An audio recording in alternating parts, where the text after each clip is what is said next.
तो दोस्तों स्टार्ट करते हैं आज का सेशन। आज के सेशन में मैं रीजनिंग के कुछ मोस्ट इंपॉर्टेंट क्वेश्चंस को लेकर के आया हूं। वीडियो को अंत तक देखिएगा और यहां पर जो भी क्वेश्चन मैं करवाता हूं ये समझ लीजिए कि आपके इस समय जो मोस्ट रिपीटेड क्वेश्चन है अभी 2019-2018 में जो पैटर्न आ चुका है, काफी टफ लेवल की जो रीजनिंग अब आ रही है, बैंक वाला इसमें लाके दे दिया जा रहा है, तो उन तरह के जो क्वेश्चन है मैं आपको यहाँ पर करवाता रहता हूँ। तो देख सकते हैं यहाँ पर आज कुछ इंपॉर्टेंट क्वेश्चन मैं आप सबके लेकर आया हूँ। और लास्ट वाले वीडियो का लास्ट क्वेश्चन ये था, सर मैंने इसका आंसर बताया था आपको, अगर नहीं बताया होगा तो इसका आंसर जो है 13 होगा।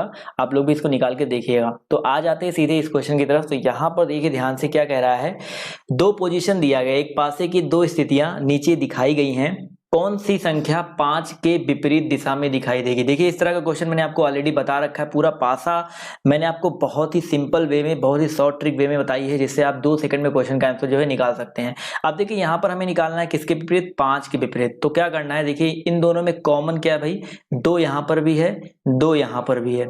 इसके अलावा एक और कॉमन है, देखिए एक यहाँ पर भी है, एक यहाँ पर भी है। अब मैंने आपको बताया था जब 2 पासों में 2 चीजें कॉमन हो जाए, जो तीसरी आपको दिखती है बची हुई, वो एक दूसरे के विपरीत होती हैं, यानी कि 5 के विपरीत क्या हो जाएगा, आपका 4 हो जाएगा। तो आप सीधे आपका कुछ नहीं हल करना था, आपका इसका आंसर जो है आपका डी यानी कि 4 यहाँ पर करेक्ट हो जाएगा। तो देखिए कितना आसान क्वेश्चन था। लेकिन मैंने, अगर आपको पासे के और भी ढेर सारे क्वेश्चन पढ़ने हैं, देखने हैं, तो नीचे डिस्क्रिप्शन बॉक्स में आपको लिंक मिल जाएगा डाइस का, तो आप जाकर के उसको जरूर देखिएगा। वहां पर मैंने आपको 2 पासे, 4 पासे, खुला पासा, बंद पासा, सारे पासे बता रखे हैं। चलिए आते हैं एक और क्वेश्चन की तरफ। तो यहाँ पर ध्यान से देखिएगा, ये आपका दिशा ज्ञान का क्वेश्चन है। कह रहा शशिकला, क्वेश्चन को ध्यान से पढ़िएगा, समझिए, क्योंकि भाई आपको क्वेश्चन अगर आप नहीं पढ़ते हो, बिना पढ़े आप क्वेश्चन को लगाना शुरू करोगे तो आप जरूर गलती करोगे। ये चीज एक हमेशा दिमाग में रखिएगा। तो क्वेश्चन कह रहा है शशिकला लंबी दौड़ के लिए अपने घर से निकलती है। वह अपने घर से शुरू करती है और उत्तर दिशा में 4 किलोमीटर दौड़ती है, फिर वह दाईं ओर मुड़ती है और 3 किलोमीटर दौड़ती है, फिर वह बाईं ओर मुड़ती है और 4 किलोमीटर दौड़ती है। यानी कि पूरा का पूरा जो ये क्वेश्चन है, आपको लाइन टू लाइन आपको फिगर बनाते हुए चलना है। अभी आपका क्लियर हो जाएगा। अब देखिए क्वेश्चन क्या कहता है, शशिकला लंबी दौड़ के लिए अपने घर से निकलती है, वो अपने घर से शुरू करती है। अब देखिए आपको दिशा का ज्ञान होना जरूरी है। यहाँ पर देखिए ये आपका उत्तर होता है, नीचे आपका दक्षिण होता है, इधर आपका पूरब होता है और इधर आपका पश्चिम होता है। तो यहाँ पर कह रहा है कि वह अपने घर से शुरू करती है और उत्तर दिशा में 4 किलोमीटर दौड़ती है। उत्तर यानी कि आपका ऊपर की ओर ये 4 किलोमीटर गई। ये देखिए कितना गई, पहले 4 गई। उसके बाद वह दाईं ओर मुड़ती है। अब देखिए दाईं ओर में कैसे आपको कंफ्यूजन, देखो घड़ी की जो दिशा होती है, घड़ी जिस दिशा में चलती है वो दायां होता है, और घड़ी की जो सुई जिस दिशा में चलती है वो आपका दायां होता है, और जिसके विपरीत, घड़ी का विपरीत जो होता है वो बायां होता है। अब देखिए वो इस साइड जा रही है, घड़ी दाईं ओर के मुड़ने मतलब दाईं ओर मतलब घड़ी की विपरीत दिशा में घूमेगी। तो यहाँ पर ये 3 घूम गई, कितना किलोमीटर चली, 3 किलोमीटर। अब उसके बाद बाएं घूमती है और कितनी चलती है, 4। अब देखिए घड़ी तो ऐसे चलती है, इधर नीचे की ओर आएगी, लेकिन यहाँ पर बाएं यानी कि उसका विपरीत हो जाएगा, तो ये ऊपर चल गई, इतनी 4 हो गया। तो यहाँ पर एक काम मैं कर लेता हूँ, 1 मिनट रुकिएगा, इसको मैं यहाँ मिटा देता हूँ क्योंकि क्वेश्चन आपका ऊपर ही जाएगा। तो अब यहाँ पर क्या करना है, अभी आगे आपको क्वेश्चन को करना ही करना है, इसमें वो नहीं है। तो देखिए यहाँ पर 4 हो गया, तो बाईं ओर मुड़ी और 4 किलोमीटर दौड़ती है। अंत में वह दाईं ओर मुड़ती है। देखिए अंत में वह दाईं ओर मुड़ती है, अंत में वो दाईं ओर मुड़ी, यानी कि फिर से आपका इसी साइड में मुड़ जाएगी और 3 किलोमीटर दौड़ती है और यहाँ पर आकर के स्टेडियम में रुक जाती है। अब कह रहा है शशिकला के घर के संबंध में स्टेडियम किस दिशा में है। अब देखिए शशिकला का घर ये है, स्टेडियम आपका ये है, यानी कि ये कौन सी दिशा होगी, आप लोग खुद बताइए। अभी मैंने आपको बताया था ये उत्तर होता है, ये आपका पूरब होता है, यानी कि ईस्ट होता है। तो आपका क्या हो जाएगा, नॉर्थ और ईस्ट के बीच में तो ये नॉर्थ ईस्ट होगा। तो यहाँ पर उत्तर पूर्व, यानी कि ऑप्शन नंबर जो इसका फर्स्ट है वो यहाँ पर बिल्कुल करेक्ट हो जाएगा। ऑप्शन नंबर सी, सॉरी, जो नॉर्थ ईस्ट दिया गया है वो यहाँ पर बिल्कुल करेक्ट हो जाएगा। तो बताइए क्या इस क्वेश्चन में कोई भी प्रॉब्लम आई आपको लगाने में। आपको जो क्वेश्चन करा था उसी क्वेश्चन के अकॉर्डिंग हम लोग लाइन से लगाते हुए चले गए। आई होप ये क्वेश्चन आपको समझ में आ गया होगा। समझ में आ गया तो यार वीडियो को लाइक कीजिएगा, और चैनल पर अगर हम नए हैं ना तो सब्सक्राइब करके बेल बटन दबा दीजिएगा। इससे क्या होगा, हमें सपोर्ट मिलेगा, साथ ही साथ आपको भी जो भी मैं कोई वीडियो अपलोड करूंगा उसका नोटिफिकेशन मिल जाएगा, तो आपसे कोई वीडियो मिस नहीं होगा। अब आते हैं एक और क्वेश्चन की ओर। देखिए यहाँ पर कथन निष्कर्ष, लोग परेशान रहते हैं कथन निष्कर्ष, कथन पूर्व अवधारणा, इस तरह के क्वेश्चन से, जबकि इस तरह के क्वेश्चन में कुछ नहीं होता है, बस थोड़ी सी प्रैक्टिस, थोड़ा सा तर्क शक्ति अपना यूज करना होता है। अब देखिए क्वेश्चन यहाँ पर क्या कह रहा है, कपिल ने मुनि टीवी पर prime news with Kapil show में अपनी भूमिका के लिए सर्वश्रेष्ठ समाचार एंकर पुरस्कार जीता। अब देखिए कथन क्या कह रहा है, कपिल ने मुनी टीवी में, अब देखिए नाम चेंज किया गया है क्योंकि नाम चेंज करना जरूरी है, सोनी टीवी के स्थान में मुनी टीवी कर दिया गया, तो मुनी टीवी में prime news with Kapil show में अपनी भूमिका के लिए सर्वश्रेष्ठ समाचार एंकर का पुरस्कार जीता है। ये आपका कथन कह रहा है, यानी कि कथन के अकॉर्डिंग हम ये कह सकते हैं कि कपिल ने सर्वश्रेष्ठ एंकर का जो पुरस्कार है वो जीता है, बस ये कहना चाह रहा है और कुछ नहीं। उसके बाद यहाँ पर ये एक चीज यहाँ से ये और क्लियर होगा कि कपिल जो एक टीवी समाचार एंकर है, ये भी यहाँ पर देखा जाए तो जो निष्कर्ष आपका फर्स्ट कह रहा है कपिल एक टीवी समाचार एंकर है, वो इस वाले से क्लियर हो जाता है, क्योंकि भाई अगर वो सर्वश्रेष्ठ समाचार एंकर पुरस्कार जीता है तो समाचार एंकर तो होगा ही होगा ना, तभी तो वो जीता है। तो आपका जो कथन इसका निष्कर्ष फर्स्ट है वो तो यहाँ पर बिल्कुल पालन करता है। लेकिन दूसरा यहाँ पर कह रहा है कपिल ने लगातार दूसरी बार यह पुरस्कार जीता, तो देखिए यहाँ पर दूसरी बार का कोई जिक्र ही नहीं किया गया कथन में, क्या कहीं पर दूसरी बार का जिक्र किया गया है? नहीं किया गया है। तो आपका ऑप्शन नंबर जो 2 है वो गलत हो जाएगा, यानी कि ओनली कंक्लूजन 1 फॉलो, यानी कि केवल निष्कर्ष 1 पालन करता है, जो नंबर 2 है वो फॉलो नहीं करता है। तो ऑप्शन नंबर जो इसका फर्स्ट है वो यहाँ पर बिल्कुल करेक्ट हो जाएगा। तो बताइए आप लोग को समझ में आ गया ना? समझ में आ रहा हो तो आप प्लीज कमेंट करके बताते हुए चलिएगा। अगर आपके और कोई क्वेश्चन हो तो क्वेश्चन आप लोग कमेंट कर सकते हैं, आप हमको मैसेज कर सकते हैं, हमारी वेबसाइट पर जा सकते हैं। आपको बहुत सारी चीजें देखिए, इंस्टाग्राम का लिंक मैंने नीचे दे दिया है, तो इंस्टाग्राम पर आप बेधड़क होकर वहां पर फॉलो कर सकते हो, हमें मैसेज भी कर सकते हैं। अब अगला क्वेश्चन देखिए ध्यान से क्या कह रहा है, इसी तरह का क्वेश्चन है। कथन यहां पर कह रहा है नसीत ने अपनी वर्दी पहनी, अपनी बंदूक को भर दिया और अपनी चालक संचालित आधिकारिक कार में काम करने के लिए निकल गया। यानी कि नसीत जो था उसने अपनी वर्दी को पहना, बंदूक को भर दिया यानी कि फुल लोड कर दिया, और अपने चालक संचालित यानी कि चालक संचालित आधिकारिक कार में, अब जो कार है उसको कौन चला रहा है? ड्राइवर यानी कि चालक चला रहा है, उस कार में अपने काम के लिए निकल गया। अब देखिए यहाँ पर धारणा क्या हो जाएगा, धारणा कह रहा है कि नसीत सशस्त्र सेना में एक अधिकारी है। अब भाई वर्दी पहना है और बंदूक भरा है, यानी कि सशस्त्र सेना में एक अधिकारी हो सकता है, क्योंकि उसको चालक संचालित, उसको एक ड्राइवर भी मिला है, अधिकारी कार में काम करने के लिए निकला है। तो यहां पर देखा जाए तो पहला यहां पर जो कथन है वो यहाँ पर धारणा, ये हम लोग सत्य मान सकते हैं।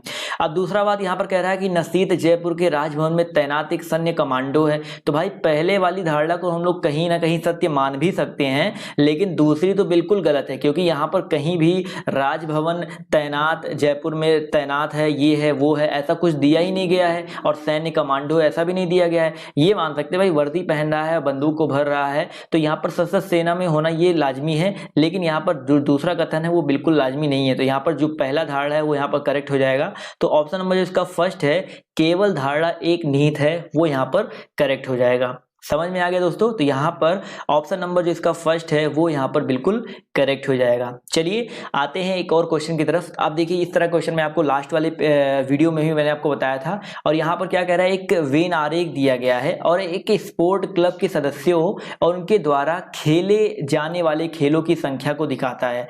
अब जो त्रिकोण है, देखिए त्रिकोण दिखा रहा है बिलियर्ड्स के खिलाड़ी को दर्शाता है, जो ये समकोण है ये दिखाता है स्क्वैश के खिलाड़ियों को दर्शाता है, और जो ये वृत्त है ये आपके गोल्फ के खिलाड़ियों को दर्शा रहा है ना। अब कह रहा है कि सभी खिलाड़ियों की कुल संख्या क्या है। अब कुल खिलाड़ियों की संख्या बतानी है आपको, तो ये तो भाई आपके लिए बहुत ही ज्यादा आसान हो गया ना। अब देखिए कुल खिलाड़ियों की संख्या कैसे निकालोगे, यहाँ पर कितना है 12 है, यहाँ पर कितना है 8 है, यहाँ पर कितना है 17 है। तो पहले 12 प्लस 8 प्लस 17 कर लोगे, 12 8 17 हो गया। इसके अलावा यहाँ पर क्या है 6 4 10 3 13 5 18 है, प्लस क्या कर लोगे आप लोग 18 कर लोगे, और इन्हीं को भैया आपको क्या कर लेना है जोड़ लेना है। तो 18 और 12 कितना हो जाएगा आपका 30, और 30 प्लस 8 प्लस 17, इनको अगर आप जोड़ेंगे तो 30 और 8 कितना हो जाएगा 38 हो जाएगा, और प्लस 17 हो जाएगा। यानी कि अब इसको आगे सॉल्व करेंगे तो 8 और 7 15 आ गया, और 3 1 4 1 5 आ गया। तो देखिए कितना आसान क्वेश्चन था। अब यहाँ पर अगर और कुछ पूछा गया होता क्या कॉमन है क्या कॉमन नहीं है, तब क्वेश्चन आपका थोड़ा सा टफ हो सकता था, लेकिन यहाँ पर ऐसा कुछ पूछा ही नहीं गया, तो आपके लिए क्वेश्चन बहुत ज्यादा आसान कर दिया है। तो यहाँ पर जो आपका ऑप्शन नंबर जो इसका बी है 55, वो यहाँ पर बिल्कुल करेक्ट हो जाएगा। 55 यहाँ पर दोस्तों ऑप्शन नंबर बी बिल्कुल करेक्ट हो जाएगा। क्लियर है सर? तो ऑप्शन नंबर बी पर दोस्तों हम लोग टिक कर देंगे। क्लियर है ना? अगर नहीं क्लियर है तो एक बार फिर से इस क्वेश्चन को दोबारा देख लीजिएगा। अब आते हैं एक और क्वेश्चन की तरफ, जो कि आपका फिर से कथन और धारणा वाला है। बहुत ही इंपॉर्टेंट क्वेश्चन है, ध्यान देखिएगा।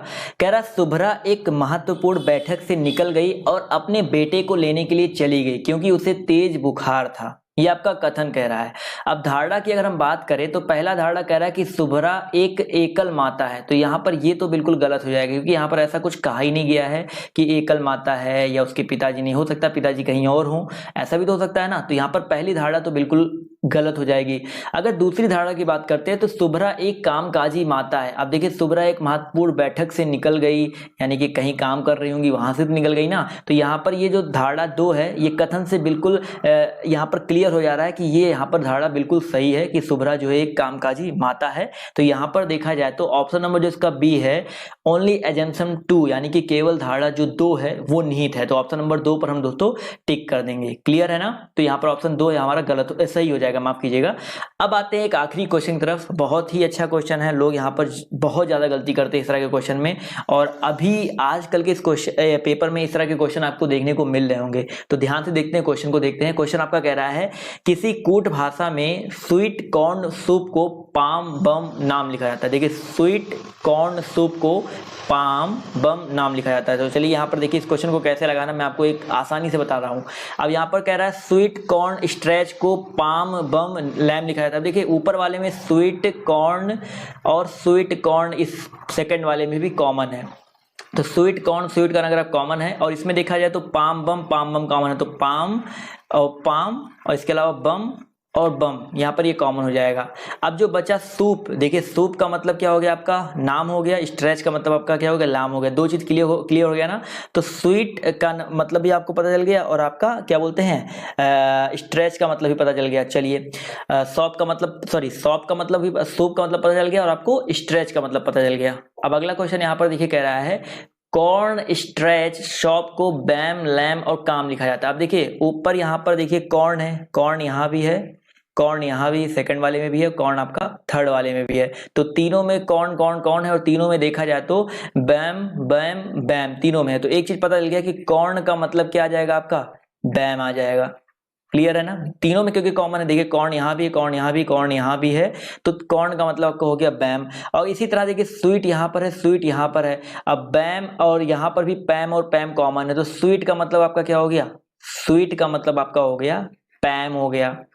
इसी तरह आपको निकालना था सॉप का मतलब। अब देखिए स्टार्च का मतलब मुझे पता था, स्टार्च का मतलब क्या है लैम है, स्टार्च का मतलब क्या है लैम है। तो यहाँ पर कॉर्न का मतलब मुझे पता चल गया था बैम, और सॉप का मतलब हमें पता चल गया, सॉरी इसके अलावा स्टार्च का मतलब हमें पता चल गया था कितना लैम, स्टार्च का मतलब क्या हो गया हमारा लैम हो गया है। तो बचा जो कैम है ये आपका सॉप का मतलब हो जाएगा। तो शॉप का मतलब क्या आ जाएगा आपका आ जाएगा काम आ जाएगा। समझ में आ गया ना? तो आपको देखना है किसमें क्या कॉमन है किसमें क्या कॉमन नहीं है, आपको वहां से आंसर को टिक करना है। देखिए स्वीट कॉर्न सॉप का मतलब क्या आ जाएगा, देखिए स्वीट का मतलब पैम, स्वीट का मतलब क्या भाई पैम है। अब देखिए बैम पैम कैम किस में दिख रहा है, बैम पैम कैम, तो बैम पैम कैम सिर्फ ऑप्शन नंबर बी में दिख रहा है। तो ऑप्शन नंबर जो इसका बी है वो यहाँ पर करेक्ट हो जाएगा। अब क्रम कोई भी हो सकता है, क्रम अगर हमें पता चल जाए ना कि यही क्रम होगा तो वो गलत है भाई, क्रम आपका कोई भी हो सकता है। अगर आपको नहीं समझ में आया तो फिर से देख लो भाई। देखिए स्वीट एक बार अच्छे समझ लीजिए, और अगर आपको समझना है तो स्वीट कॉर्न सूप का मतलब दिया गया था क्या आपका पैम बैम और आपका नैम दिया गया था, ध्यान दीजिएगा। इसी तरह आपका स्वीट कॉर्न स्टार्च का मतलब क्या दिया गया था, स्टार्च का मतलब दिया गया था आपका पैम बैम और आपका लैम दिया गया था।